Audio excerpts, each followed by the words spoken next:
Muito obrigado, Sr. Presidente. Sr. Dr. Máximo dos Santos, muito obrigado pela presença na Comissão e pelos esclarecimentos que já deu. E penso que a sua intervenção inicial foi útil, nomeadamente para recordar, efetivamente, quem é que são os principais responsáveis do problema com que o país está lidado.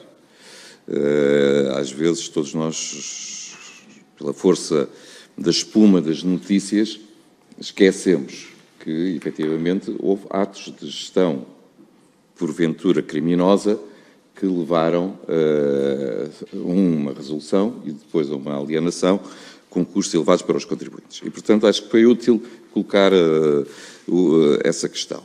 Mas nós estamos aqui, efetivamente, para verificar se o comportamento das autoridades públicas decorreu de forma a salvaguardar o interesse público.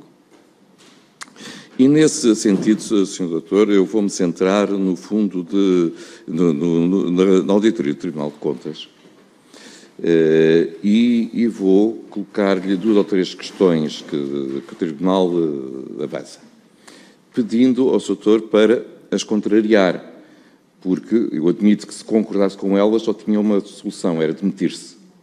E, como não o fez, eu presumo que tem factos, e não só palavras, que contrariem aquilo que o Tribunal de Contas afirma. Nomeadamente esta.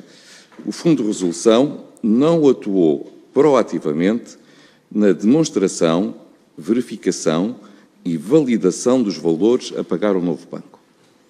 Perante este facto que o Tribunal de Contas concluiu, o que é que o Sr. Doutor não é dizer como é que contesta formalmente e comprovadamente esta afirmação?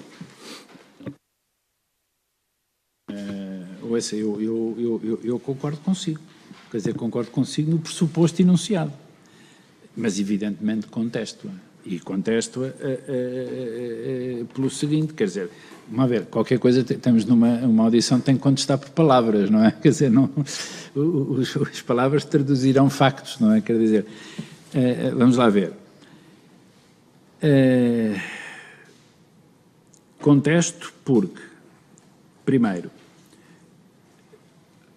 uma parte fundamental dessa alegação radica na circunstância de se ter entendido que era, digamos, necessário o Fundo de Resolução fazer o seu próprio cálculo do déficit de capital. Ora, eu acho que isso já foi aqui, já tive a ocasião de falar, a matéria do déficit de capital é resultado das contas do banco e da determinação do supervisor. E eu creio que, por isso mesmo a pedi, sinceramente, quer dizer, que a carta do Banco Central Europeu é muito explícita, não é um problema de, digamos, se dizer assim, mas então é acreditar nisso e tal. Não é acreditar, quando os seus deputados invocam aqui uma estatística qualquer, a taxa de inflação ou do PIB, não vão calculá-lo. Dão por boa a estatística calculada pelo INE, ou pelo Banco de Portugal, ou por quem for. Porquê? Porque acreditam, com certeza, que essa instituição, se está essa competência legal, a exerce adequadamente. E aqui, desse ponto de vista, não pode ser de outra maneira, quer dizer. Agora, independentemente disso, vamos lá ver, há fecheiros, não é? Quer dizer, onde, digamos, depois estes cálculos acabam por estar reproduzidos e são fecheiros, não quero, digamos, tornar isso, são de uma complexidade imensa e por isso é que isso também está tudo cometido a uma instituição específica, com especialização, porque há os modelos internos que os bancos têm e tal. E, portanto, essa alegação que o Tribunal de Contas fez, embora eu também deva sublinhar uma coisa. O Tribunal de Contas, numa auditoria, não atua jurisdicionalmente. deixe-me também dizer-lhe isso. Isto não é um julgamento. Não é?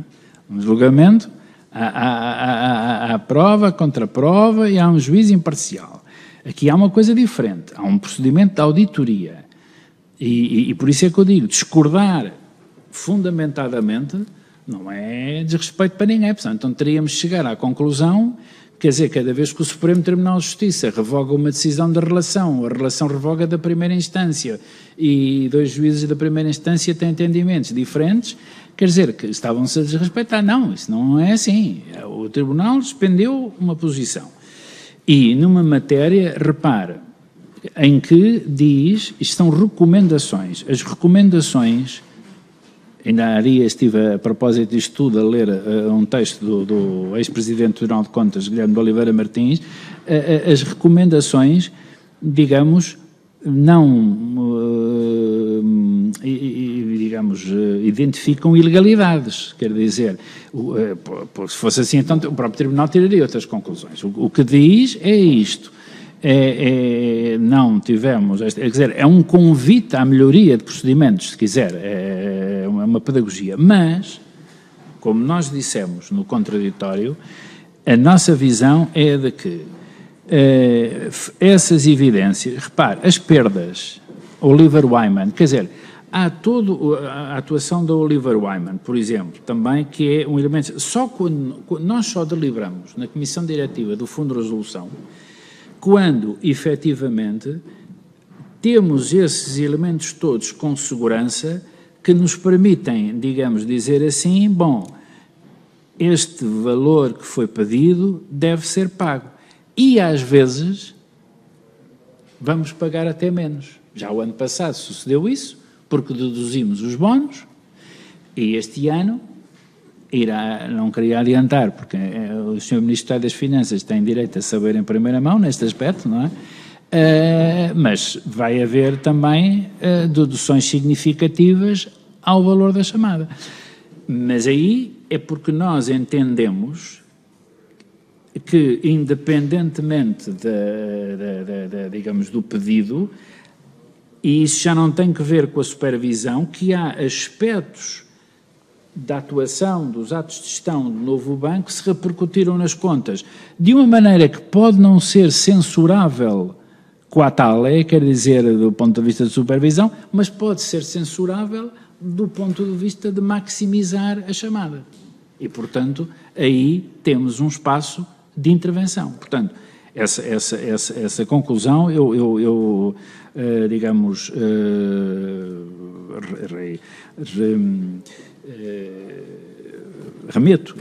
remeto completamente para o contraditório que nós fizemos, que é um contraditório fundado, que não é palavroso e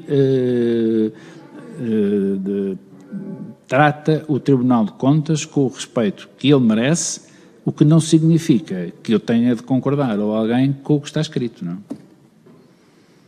Sr. Permita-me só, compreendo, mas é sui generis que quando nós ouvimos aqui a Comissão de Acompanhamento, perante as críticas, digam-nos os seus responsáveis, nós limitamos a avaliar, isso é com o Fundo de Resolução. O Fundo de Resolução, diga-nos, nós confiamos nas informações que vêm do supervisor, que é o BCE. Daqui a pouco, chamávamos alguém do PCE e dizia o que nós acreditamos em Deus portanto, vão sempre aligeirando as responsabilidades de cada um. Mas, portanto, independentemente disto, porque diz ativamente, diz concretamente, não atuou proativamente. Não diz que os valores são corretos ou são incorretos. O que diz é, o Fundo de Resolução não atuou proativamente na demonstração, na verificação e na validação dos valores a pagar. E, portanto, é taxativo, não atuou proativamente. Ou seja, o oposto, atuou passivamente. Eu acho que atuou proativamente. Okay. Não só nesse ponto específico, mas em todos os demais que o Fundo tem competência e o Tribunal de Contas não considerou, já agora. Onde é que está a avaliação sobre a proatividade do fundo no juízo e na pronúncia sobre as operações que lhe são submetidas. O Sr. Deputado encontrou-a na auditoria? Não, pois não. Foi uma das críticas que nós fizemos à auditoria. Pronto. Portanto, e o fundo atuou, e muito proativamente, como já vimos aqui, por este elenco. Já lá chegaremos. Está bem, por este elenco. Segundo, como ainda há pouco referi, se não fosse a oposição do Fundo de Resolução à realização de determinados pedidos do banco, provavelmente até já estaríamos o cap a ser, enfim, usar a palavra estrangeira, o limite superior do intervalo a ser usado. Portanto, quer dizer, francamente, quer dizer, é tudo menos rigoroso. Não vou pôr a expressão de outra maneira. É tudo menos rigoroso. Talvez porque o objeto foi parcial, mas não só. Essa conclusão. Nós reunimos todos os elementos do contrato que o contrato nos exige. Fizemos... enfim, nas deliberações, convido os senhores deputados, no site do Fundo de Resolução, estão lá as deliberações onde temos o elenco de toda a documentação, e não, porque não é, quer dizer, não é só recebê-la, é recebê-la e analisá-la, não é? Quer dizer, é discutir com o agente de verificação dúvidas que existem, é fazer tudo com o auditor, o próprio auditor, muitas vezes na fase preparatória da conta. Por exemplo, uma das coisas que o Tribunal de Contas refere é que a certa altura não foi, enfim, dá uma relevância aos mapas trimestrais. Os mapas trimestrais, não estou a dizer que não sejam relevantes, mas é assim, é uma coisa que muita gente desconhece, mas não estava excluída da possibilidade no CCA a realização de chamadas trimestrais. Porque nós criou-se um sistema que é a insuficiência de capital data a 31 de dezembro. Mas nós só vamos pagar em maio. Portanto, há uma quer dizer, ficcionou-se que está a valer, desde, no fundo, essa data, porque foi essa a essência da negociação. Mas o banco apresenta contas trimestralmente, e às vezes, já todos os deputados têm lido nos jornais, contas trimestrais, o CCA seria X. E podia até... E houve uma vez que isso sucedeu, enfim, agora não vale a pena falar disso, já passou, haver uma exigência trimestral, do 11 semestral. E nós sempre nos opusemos a isso, porque entendíamos que isso era a pior coisa que se podia fazer ao próprio banco. Quer dizer, um banco que estivesse, passa a expressão, a faturar desde logo, digamos, os valores trimestrais, quer dizer, instilaria uma situação de desconfiança a qualquer cliente absolutamente terrível. E, portanto, o que é fundamental são as contas anuais. Ora, por exemplo, há fecheiros que têm um prazo de 30 dias para serem enviados. As contas fecham a 31 de dezembro, mas não estão logo auditadas, como todos sabemos. Normalmente são auditadas, às vezes, entre 15 de janeiro, fevereiro até. E, portanto, mandar, às vezes, em 31 de janeiro... Quer dizer, o mapa não pode ser preenchido adequadamente porque os valores não estão ainda completamente validados. Portanto, são todos aspectos que eu percebo, mas que são de ordem formal, mas neste caso até era uma impossibilidade mesmo, não é? Porque senão estaríamos até a fazer uma coisa que seria um mau serviço, porque realmente essa norma talvez não tenha sido bem pensada, porque esqueceu-se disso, quer dizer, porque os 30 dias não é só o fecho das contas, é que as contas, digamos, valem muito pouco, precisam de ser aprovadas, valem muito pouco, se forem só aprovadas por Conselho de Administração, que também são mais tarde, têm que ser auditadas, não é? Tem que ter a certificação legal de que elas estão corretas, não é?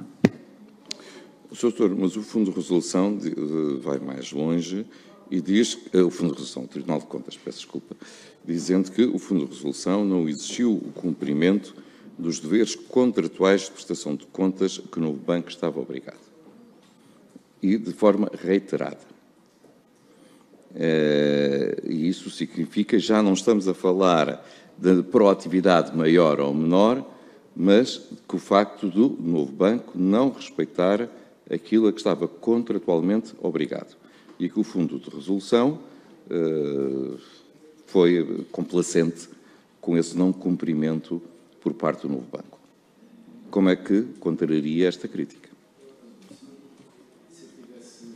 Sido complacente, estava bastante, digamos, bastante mais, menos onerado por este cansaço todo que tem sido esta tarefa. Não, o Fundo de Resolução não foi nada complacente.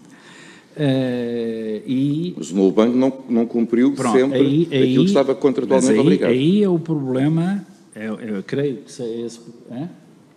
Pois, é o tal problema que nós já resolvemos, tenho aqui a deliberação que a Comissão Diretiva tomou, em que efetivamente não existia uma formalização, como agora existe, quer dizer, assinámos, a Comissão Diretiva, o Conselho de Administração, um acordo formal,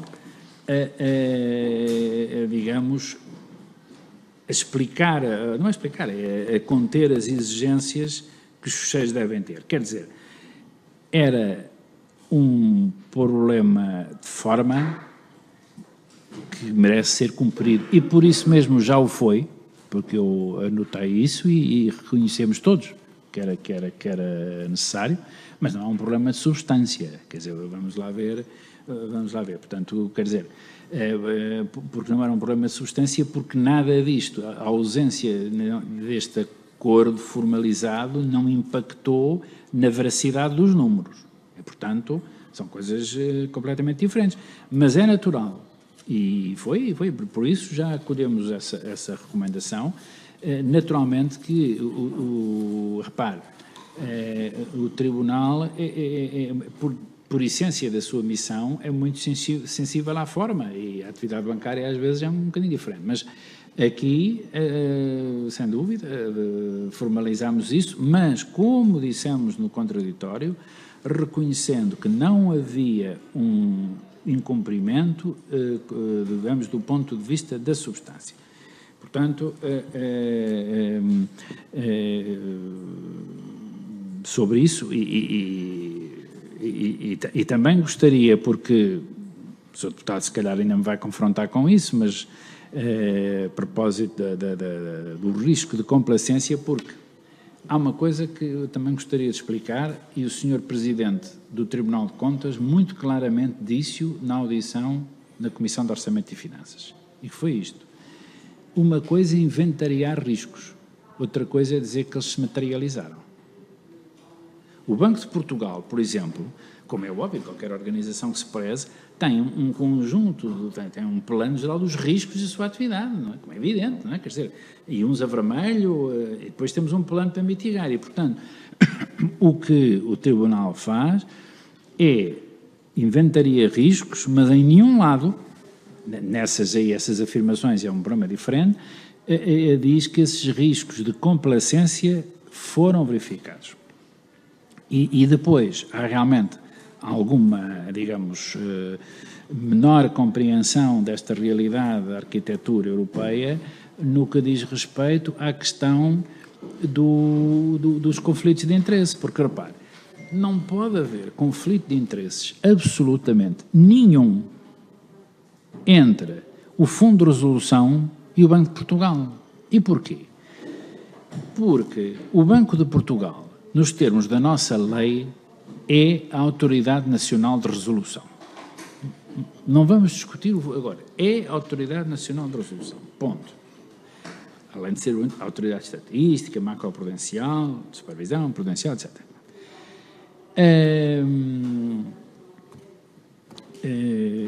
E, consequentemente, o Fundo de Resolução tem de funcionar junto da Autoridade de Resolução, não pode funcionar separado. Sr. Deputado, no Conselho Único de Resolução, onde eu vou com frequência, o Fundo Único de Resolução nem tem personalidade jurídica. Está lá. está, no fundo, às ordens da autoridade de resolução, que é o Conselho Único de Resolução. Porque o fundo está concebido não como um instrumento decisório, mas como um mecanismo de financiamento. E, portanto, não há qualquer espécie de conflito de interesses nesse tipo. Pura e simplesmente não existe. Pode discutir-se uma outra coisa diferente, e sobre a qual eu também tenho a opinião formada, que é a questão da supervisão, a função de supervisão com a função de resolução. Isso é outra coisa. Agora, entre o fundo de resolução e o banco, não. Porque se amanhã, repare, se criasse uma qualquer hipotética autoridade de resolução, coisa que eu desde já digo que podereis dizer que não concordo, porque acho que por não ser uma boa solução, mas isso é um outro ponto, o fundo de resolução tinha que ir atrás. Não podia ficar em lado nenhum. Portanto, quer dizer, aí é a natureza do embrincamento entre autoridade de resolução e seu instrumento financiador, fundo de resolução, tem que lá estar, não há outra maneira. E por isso eu, por exemplo, fui escolhido porque, como disse há pouco na intervenção, é a própria lei, também isso ninguém contestou, quer dizer, que diz que o presidente do Fundo de Resolução é escolhido de entre os membros do Conselho de Administração do banco. Foi por isso que aconteceu. Não, olha que não foi um cargo que eu tivesse reclamado, nem tivesse ambicionado, nem nada, mas fui escolhido. A terceira crítica, o doutor já respondeu, quando é afirmado pelo Tribunal de Contas que foram feitas as injeções de capital sem demonstração do cálculo do déficit de capital. Ok, remete isso para o BCE e ficamos com essa resposta.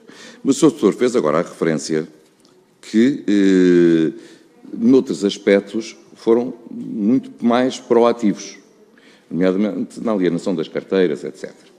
E daí que tenha que fazer algumas perguntas que estão na mente dos portugueses. O Sr. Doutor está em condições, perante essa proatividade que o Fundo de Resolução terá, de garantir que a alienação de ativos ocorreu por um justo valor?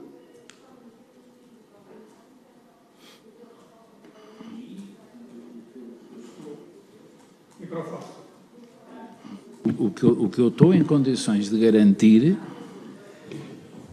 é que ocorreu a um preço que foi o valor de mercado.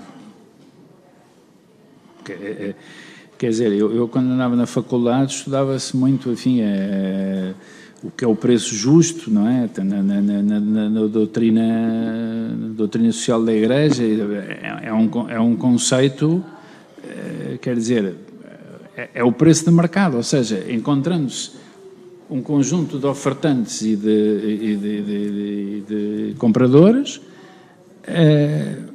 arbitraram um preço que foi aquele, ou seja, aqui o método é fundamental. Por isso é que nós, agora repare, eu estou em condições de dizer que fizemos todos os esforços que são exigíveis a alguém nas minhas funções e com os poderes que tem, não é? Porque, quer dizer, para garantir que isso tenha acontecido. E um desses instrumentos, porque a metodologia conta, não é? E aqui é muito importante. Um desses instrumentos foi precisamente, e atenção, sei que não tem aqui muito boa, às vezes muito bom acolhimento, mas as auditorias da Deloitte reconhecem isso. Dizem que os processos, portanto, já não é o Fundo de Resolução apenas, reconhecem que os processos foram competitivos, foram não discriminatórios, foram lançados a uma série de clientes, e que foi escolhida a melhor oferta. Falta isso. Portanto, agora, isto por isso é que a imposição de uma metodologia é, digamos, mais do que meio caminho andado para alcançar o resultado correto. Agora, evidentemente, são um legado atribulado e portanto, é isso. Sr. Doutor, aquilo que todos nós sabemos é que o modo como essa alienação é feita, a composição da carteira, a dimensão da carteira, o momento da alienação, fará o valor de mercado também. Já houve casos, Sr. Deputado, em que nós, se não me engano, no Nata 2, pedimos para que determinados ativos fossem retirados. Exatamente por isso, que nos pareceu que não era uma boa solução. Agora, a ideia que eu já vi sustentada de que fazer vendas em grupo, não é, de ativos, que só pode embaratecê-los, eu sinceramente não sei qual é o fundamento, porque então todo o setor bancário estaria enganado, porque essas vendas em todo o lado se fazem assim, não é?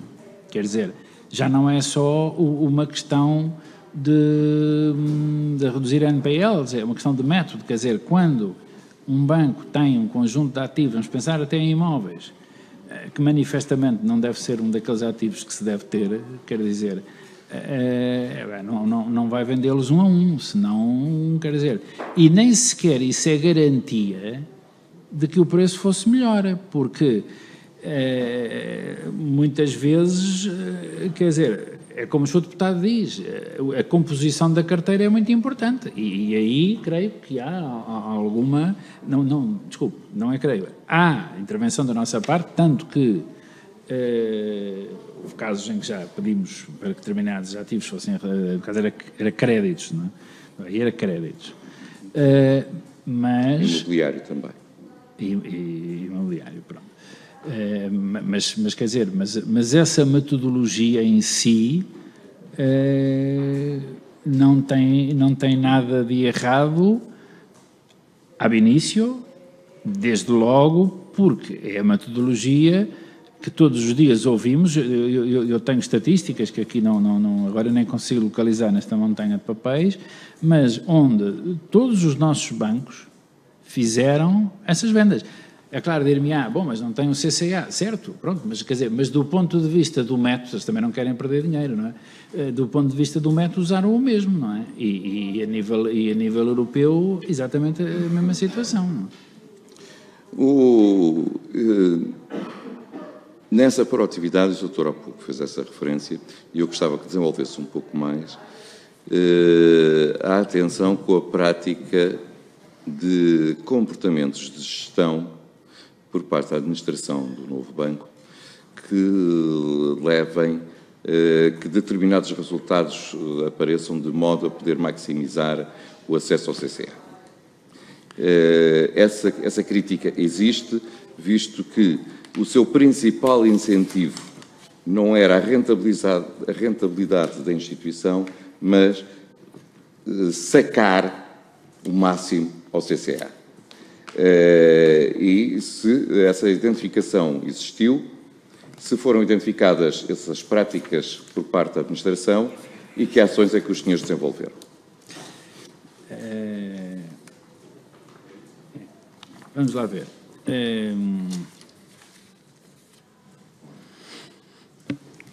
Essa é a tarefa mais difícil, sem dúvida nenhuma.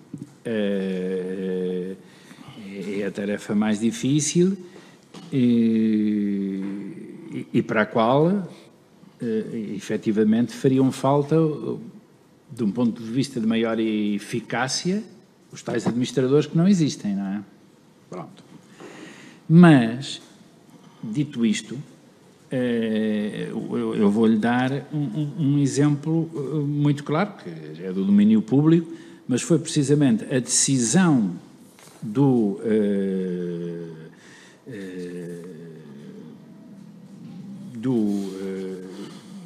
novo banco, que a determinada altura, perante o regime transitório, vamos falar desta sigla, não é? Mas de uma norma contabilística em que se passou de um regime de perdas incorridas para um regime de perdas esperadas, não é? E que foi, digamos, veio no rescaldo da crise financeira. Eu tenho as maiores dúvidas se isso não será contraproducente, mas enfim, precisamente para tentar trazer mais verdade ao balanço dos bancos, embora depois o que são as perdas esperadas também não é fácil, às vezes, também se presta a uma... Mas foi definida uma orientação, foi definido um regime transitório para que o novo banco, não é porque o novo banco, quer dizer, para que os bancos só ano a ano fizessem isso, quer dizer, para não ter logo um impacto, para não ter logo um impacto imediato no capital, precisamente por ser potencialmente altamente consumidora de capital. Ora, o que é que aconteceu? Aconteceu que, precisamente a certa altura, nós fomos confrontados com o pedido, ou melhor, com a intenção do novo banco não aderir, não requerer ao BCE a adesão a esse período transitório. E se não requerendo, ficava, digamos, esse impacto imediatamente feito nas contas. Imediatamente. E era muito dinheiro, não são 3 milhões. E nós dissemos, não, isso não, porque eu não consigo vislumbrar como é que um motivo atendível para esta conduta, não é? Não consigo encontrar uma outra explicação num banco que está carente de capital e que vai com esse ato consumi-lo desta maneira. Só encontro uma. É apressar-se a fazer isto enquanto o CCA pode vir a ser usado. E, portanto, não aceitámos isto. E foi para o Tribunal Arbitral e, portanto, o que é que aconteceu? O novo banco acabou por pedir a adesão ao regime transitório, portanto, o montante do litígio está a ser reduzido, porque, pronto, transitoriamente aquele valor está a ser impactado, mas se o fundo nada tivesse feito, porque o Banco Central Europeu não tinha que nos consultar sobre isso, era uma matéria, digamos, entre supervisor e supervisionado, se o fundo não exercesse esse controle, lá estaria a chamada aumentada em muitos milhões de euros e, portanto, lá está, é um exemplo de um ato de gestão e que eu não vejo, e agora pronto, o Tribunal Arbitral decidirá, já talvez no verão tenhamos a decisão, porque isto tem que se ver tudo de acordo com as regras do contrato, no sentido de saber se a liberdade de gestão que existe pode ir até ao ponto de praticar este ato. Eu acho que não. Não acho que não, porque uma coisa é um ato que possa ser até altamente consumidor de capital, mas em que o banco diga, não, mas isso é estas razões. E aí teremos de ponderar a questão com mais... aliás, as vendas acabam por consumi-lo, não é? Quer dizer, ao registrar as perdas, mas lá está. Uma coisa diferente, uma coisa é a situação, outra é esta, em que não se percebe porque é que isto estava a acontecer. Esse é um caso concreto em que a administração procurou praticar atos de gestão destinados a maximizar o acesso ao CCA através do consumo de capital. Eu pergunto se identificou outras. Desculpa, outras práticas.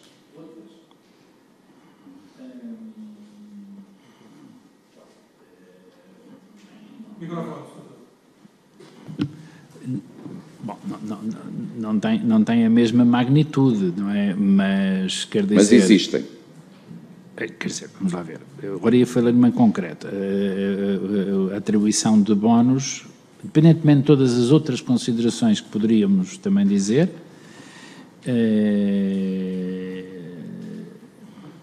e não querendo fazer disto juízos de espécie nenhuma, mas apenas muito objetivos face à situação da instituição e ao contexto. Não é? Aí também é uma matéria em que nós entendemos que temos, e vamos fazer a mesma coisa este ano. Aí a instituição conformou-se, aparentemente, não aceitando, portanto, deduzindo ao valor da chamada, o montante desses prémios.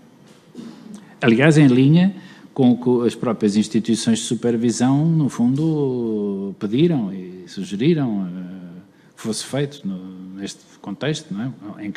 em que se precisa muito de capital, não é? Em todos os bancos. E a política conservadora de cálculo de provisões e de definição de provisões? Bem, aí, repara, aí quem tem que ser o juiz disso é o auditor, não é? Os auditores, se me dissesse, nós tivermos uma empresa de auditoria, se já trabalhar em empresa de auditoria, somos conservadores por natureza, até para defender o nome da instituição. Sim, mas aí, repara, é preciso saber se é realista ou não. Aí temos limites muito objetivos. De qualquer modo, eu não sei... Mas se for superior à média do setor, que é o que acontece, com valores claramente acima da média do setor, eu coloco essa questão. No outro dia, há algum tempo, acho que isso, não sei se está aí nos documentos, não, mas o próprio Banco Central Europeu determinou paridades adicionais. Portanto, significa, na visão deles, que eles não estariam a ser muito conservadores, até estariam a ser... Ou seja, se eles mandaram fazer mais, e não foi pouco, foram várias centenas de milhões de euros, é porque acharam que, digamos, o bom critério prudencial isso aconselhava. Portanto, aí, repara, é uma matéria... É assim, nós temos de... Quer dizer, temos de, nessa parte, quer dizer, e há casos em que discutimos situações concretas, designadamente sobre o justo valor, mas quer dizer, mas a opinião do auditor aí tem um peso muito, muito importante, não é? Lá está, era também uma outra matéria, porque uma coisa é estar fora da instituição, como fundo, outra coisa era ter representantes destes acionistas na instituição. Claro que lá está a Comissão de Acompanhamento e que faz um trabalho que eu valorizo, como é óbvio, bastante, mas de facto não tem poder. E também é preciso dizer uma coisa, mesmo esses administradores teriam mais meios de intervenção, mas teriam sempre uma restrição, é que não mandam, não é? São 25% do capital, não chega, não é? Embora se pudessem estar em pelouros, digamos, do controlo, poderiam ter aí um papel muito importante, não é? Professor, ainda sobre a alienação de património e a alienação de ativos, eu pergunto qual o vosso comportamento sobre a identificação das partes relacionadas?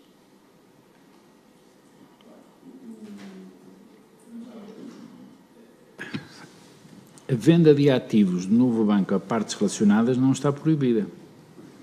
O que diz, ter-nos-iam era de pedir autorização. Isto nunca aconteceu, não é? Porque, de facto, a venda de partes relacionadas, a venda a partes relacionadas tem regras muito específicas, mas é uma prática que existe e onde há que ter o maior cuidado justamente para que não sejam transações distorcidas. Agora, o que nós muitas vezes pedimos são ao novo banco pareceres das direções de compliance para avaliar essa situação. Exigimos que esse controle seja feito, declarações do comprador a dizer que não tem, temos aí vários casos, que não tem parte, não declara que não tem qualquer relação com, digamos, a Lone Star. Portanto, quer dizer, não temos até hoje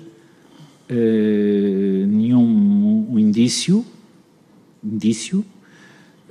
pela análise diligente que fazemos de toda a informação que recebemos, que as partes relacionadas, que tenham ocorrido vendas com partes relacionadas. Agora, não temos indício, pronto. E isto não é não ter, é não ter, e dirigimos-nos digamos, uma orientação, uma atuação concreta, com atos muito concretos, para lidar com essa situação. Mas é isso que, quer dizer, ou seja, é uma preocupação, sem dúvida, nunca houve nenhum pedido, e relativamente, digamos, a situações dúbias que se pudessem às vezes colocar, quer dizer, exigimos sobretudo, perguntamos e exigimos sobretudo exigências cautelares, isto é, declarações, pareceres do compliance, da própria instituição, é verdade, mas isso é de acordo com as regras, não é?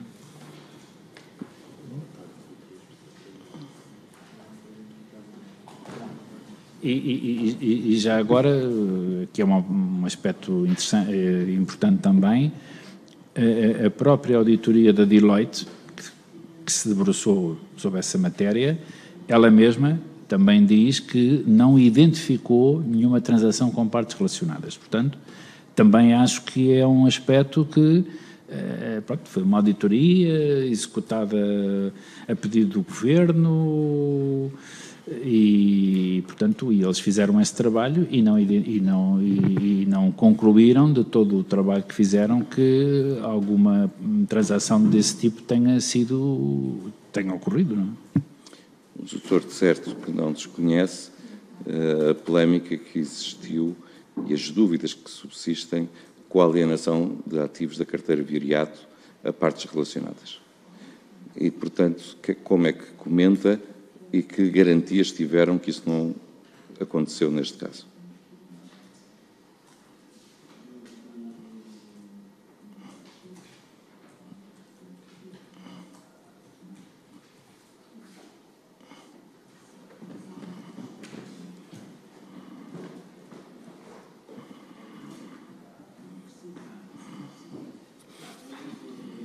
Sim. Bom, aí o que houve, tenho aqui a decisão aqui, o que houve foi uma outra situação. Foi um dos assessores financeiro da operação tinha como líder a senhora que, digamos, já tinha tido ligações, não era a Lone Star, era o universo do Banco Espírito Santo, não é? E, de facto, esse aspecto trata-se de um assessor, é verdade, não há nenhum comprador, não é? E o que houve foi um parecer, fazendo apelo à minha memória, houve um parecer do Departamento de Compliance do Novo Banco que disse, por razões reputacionais, e era esse o ponto, não se deveria ter, o Novo Banco não deveria ter não deveria contratar aquele assessor financeiro.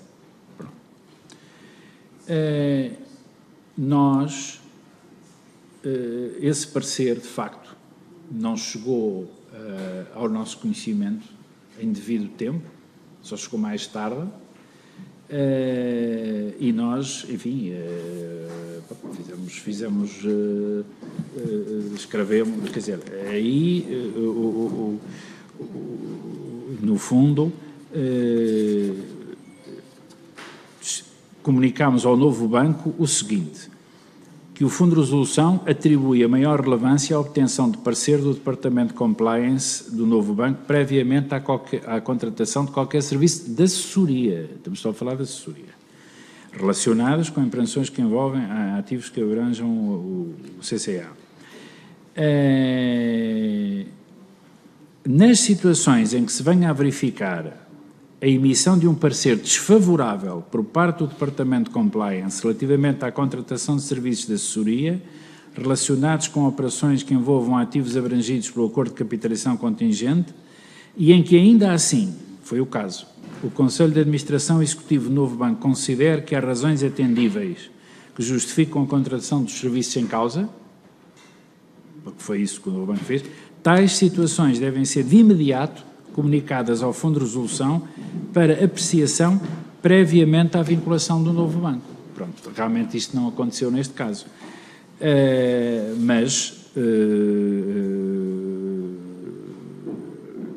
Enfim, o novo banco apresenta, dissemos que os custos suportados pelo novo banco com quaisquer serviços de assessoria prestados pelo assessor financeiro em causa a quaisquer ativos abrangidos pelo acordo devem ser excluídos do cômputo das chamadas third party costs e, portanto, não devem integrar o cômputo do CCA como custo, não é? O novo banco rejeitou isso, contestou, mas temos aqui um valor que está identificado, que foi o montante desta prestação de serviços, enfim, não sei se foi da ordem dos 2,8 milhões de euros, e isso está evidenciado no relatório do agente de verificação, lá está, como estando em disputa. Portanto, é um valor, pode haver acertos de contas. Não é? No fundo, aqui o que se encontrou foi assim, nós não achamos que isto era suficiente também, com verdade se diga, não é? Porque não era também uma pessoa da Lone Star, quer dizer, há muitas pessoas que colaboraram com o Banco Espírito Santo que estão a fazer a sua vida normal, não é? Quer dizer, também não exageremos, não é? Agora, o que aconteceu aqui é que nós dissemos, primeiro, isto não se pode repetir, segundo, recusamos estes custos, como, digamos assim, consequência dessa circunstância de o parecer ao ser chegado depois, e pronto, e agora, quer dizer, e reforçamos para o futuro que este aspecto é também crucial do ponto de vista de um adequado relacionamento do novo banco com o Fundo de Resolução. Doutor, independentemente de outras questões que se colocarão na segunda ronda, permita-me que eu nesta coloque agora uma questão mais premente, que tem a ver mais com a atualidade. Está em cima da mesa um novo pedido de injeção por parte do Fundo de Resolução. Esse pedido foi feito e estará a ser analisado.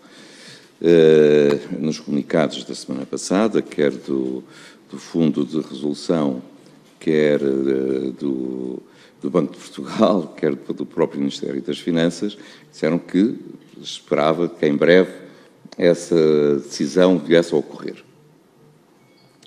Ora bem, eu, independentemente do valor, se é mais 100, se é menos 100, eu coloco a questão, certo que o doutor conhece aquela que foi uma decisão do Parlamento em sede orçamental. E, portanto, como é que está a equacionar fazer esse pagamento depois da decisão que o Parlamento tomou em sede de orçamento de restringir essa injeção financeira por parte do Fundo de Resolução no novo banco? Muito obrigado. Sr. Deputado Duarte Pacheco, eu só faço os pagamentos se é que tiver autorizado. Portanto, se não tiver autorização, não faço, não é? Quer dizer, é assim mesmo, não é? Bom, aí, vamos lá ver, eu acho sinceramente que essa questão é eminentemente política. O Fundo de Resolução pode fazer, e falo-á, fazer a tal avaliação e o cálculo e comunicá-lo, e vai fazê-lo muito em breve. Depois, digamos, as ponderações que são mais de ordem, eu diria, quase de direito orçamental e de consideração política, isso já é uma coisa que eu não estou, enfim, condições, nem me ficaria bem de responder. Há uma coisa que eu acho, e eu podia eximir-me a dizer isto, mas eu vou dizer. Eu acho que é mau para a estabilidade do sistema financeiro, para o país globalmente considerado, para o nosso relacionamento no contexto da União Europeia com este tipo de instituições, sobretudo o Banco Central Europeu, a Comissão, é mau para o setor se o pagamento não se fizer. Mas essa, eu diria, é a minha opinião. Eu, no Fundo de Resolução, tenho que exercer uma missão que é objetiva e portanto, o Fundo de Resolução está no perímetro orçamental, isso não há dúvida absolutamente nenhuma, embora sobre isso também gostasse já agora, aqui com a permissão do Sr. Presidente, mas sobre este ponto dizer o seguinte. Também aí há alguma... Vamos lá ver. Todos os gastos do Fundo são formalmente públicos, na medida em que, pois está no perímetro orçamental, mas isso não nos pode também fazer esquecer a diferença, no fundo, entre a formalidade ou o caráter jurídico e a substância económica. Porque as receitas do Fundo, basicamente, quais são? São as contribuições diretas do Fundo das instituições do setor e são a contribuição sobre o setor bancário. Ora, a contribuição sobre o setor bancário é de facto um tributo, não é? É uma contribuição financeira para uma entidade pública. Mas se por acaso a ideia de que esta contribuição, muito enraizada e que de algum modo também o Tribunal de Contas se fez eco, se esta contribuição se manteria se não tivesse esta finalidade, eu tenho a maior dúvida, porque esta contribuição foi criada no orçamento para 2011, num contexto muito específico, para nivelar a carga tributária dos bancos e das outras entidades e já para prevenir, enfim, a crise e os riscos sistémicos, e portanto é consignada. Mas se não houvesse estes custos que estamos a ter com o financiamento do fundo, eu tenho dúvidas que ela se mantivesse. Mas isto para dizer o quê? Portanto, nós temos funcionado sobretudo com contribuições diretas, contribuição sobre o setor bancário e empréstimos do Estado, que rendem juros e hão de ser pagos. E agora, este ano, não é? Como também é do domínio público, está em curso uma negociação que está praticamente ultimada para caso as coisas se encaminhem no sentido de efetivação da chamada, os recursos não sejam através de um empréstimo do Estado, mas de um sindicato bancário, replicando um bocadinho o que já tinha acontecido no passado. Mas isso não dispensa, porque os fundos podem entrar, mas para sair tem que haver autorização. Não é? Nem que saia o euro ou milhões ao fundo de resolução, para gastar, tem que sempre estar coberto por uma autorização para esse efeito. Não é? Então, agora, se é o Ministério das Finanças, se é o Parlamento, isso já é uma outra questão, não vou pronunciar sobre isso. Concluo das suas palavras, naturalmente, primeiro, nós concordamos que o valor que for devido, e sublinho, ponho a bold, faço tudo aquilo que for necessário, que for devido, deve ser pago. Ponto. Partilho. Podemos ter dúvidas qual o montante desse valor, nomeadamente se tudo aquilo que foi pago no passado foi efetivamente devido. Isso não foi pago em excesso. Isso é outra coisa. E se for devido, deve ser pago.